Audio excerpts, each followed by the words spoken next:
Start a business with government support. Okay, to understand this, we need to understand what does the government think? What is the mindset of the government about your income? Number one, if you're not using your money wisely, they'll take it away and use it themselves. Number two, if you're not investing your money back to the economy, they'll take it and invest it somewhere whether that you support or not, somewhere whether you like it or not. And number three, if you can invest them wisely, start and run the business with what you have, they'll let you keep more. So why do they do that? Why do your state and federal government want to help you start a business? The answer is very simple: to create more jobs and collect more taxes in the future. Let's take a look at all these companies that used to start small. Most of them, they start with a garage, a home garage, or some of them a kitchen table. But look at what kind of big corporation they are today. And the government knows that. The government knows the potential of small businesses. And they may end up hiring a dozen, 100, or 1,000 employees in the future. So they don't overlook any business idea, big or small. Okay. Now let's talk about you. Let's say that you are a school teacher that's earning 60,000 a year. Okay.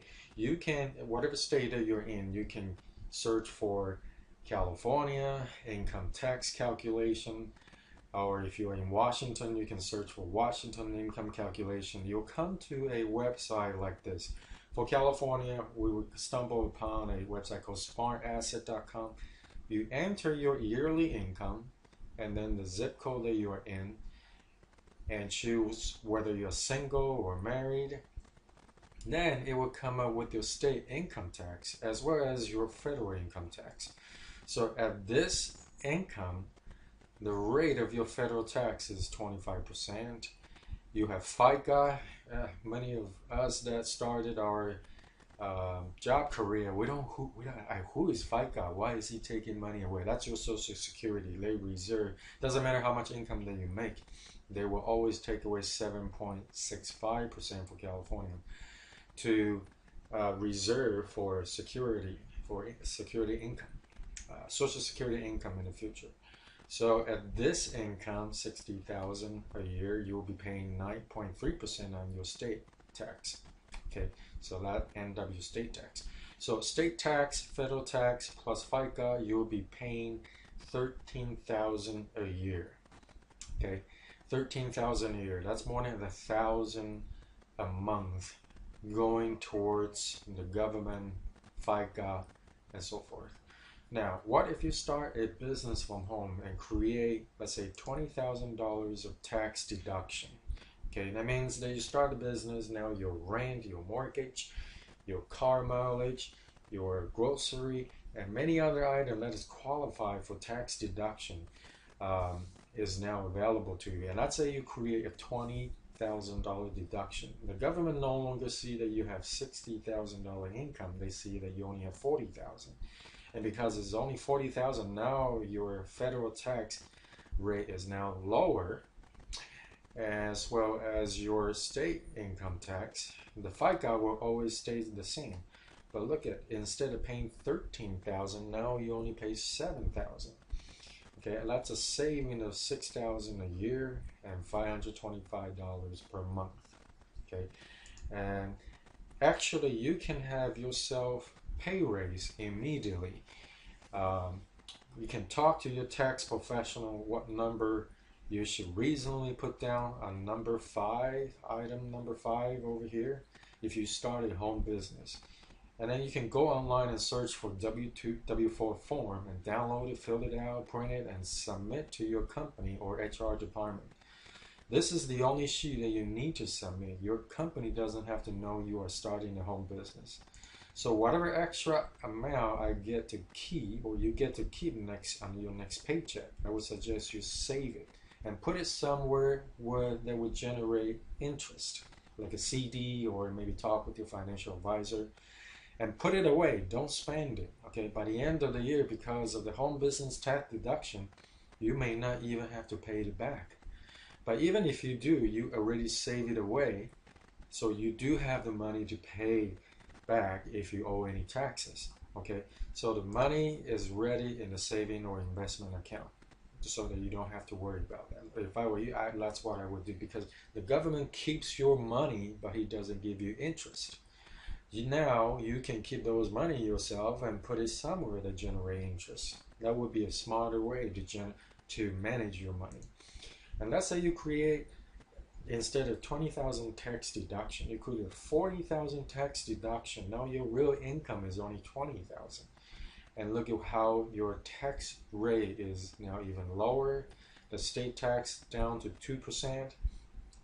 And your overall income tax a year is only $2,500.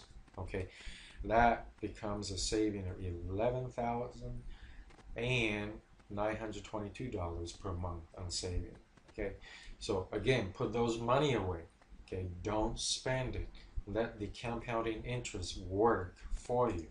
Okay, and can you create a $60,000 tax deduction? Yes, legally you can, and I'm not a tax professional, so I will leave it to the next video to explain to you why you can and what's the legality of it.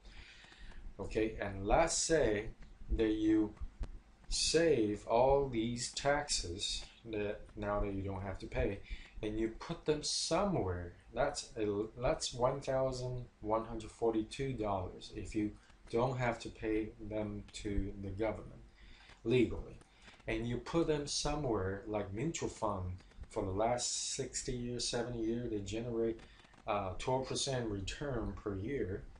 And if you just put this amount of money away for 10 years with 12% interest, it will become 250,000.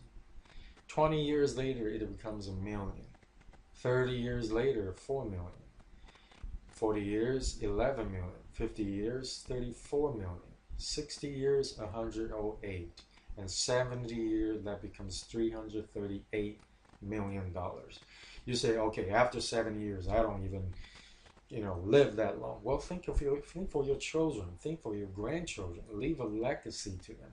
But let's say you just do it for 20 years, and now you got $1 million in your investment account with 12%. That's already $120,000 a year. That is $10,000 a year. You can choose to retire by that time. I myself at age 37 already achieved this level. Just in my investment account, I have over $1 million. Not counting my real estate and any other asset, but just on the investment account, it's over $1 million. That's how I did it. It's discipline that makes you succeed. It's not the business itself, and I'll explain more.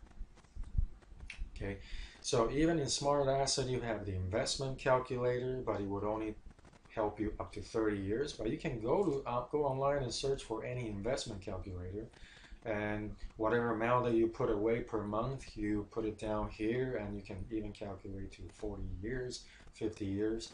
Just use any investment calculator that you can find online. You'll be able to do this. Okay, so we have 40 years. And now, finally, okay, to start a business is always risky. I mean, the chance of success is very slim. According to the U.S. Small Business Administration, over 50% of the small business fail in the first year, and 95% will fail within the first 5 years. You can look at that report by going to this website. You can pause the video now and just write down this website. It's good to visit. You know why business fail. What are the reasons why they fail? In my opinion, it's because most of the small business owners, they don't ask for help. I ask for a lot of help. But many times, I don't have relatives and friends who are expert in the area that I needed help. But I got tools.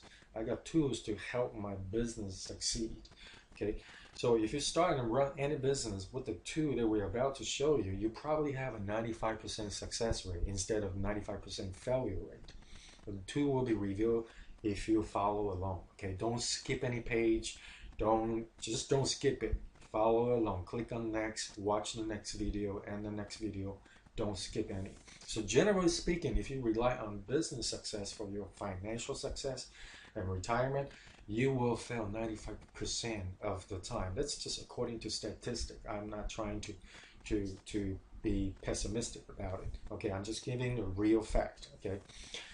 Okay, but if you rely on self-discipline, you can succeed, just like how Warren Buffett relying on self-discipline and allow the wonder of compounding interest to work for him. Okay, I'll see you in the next video.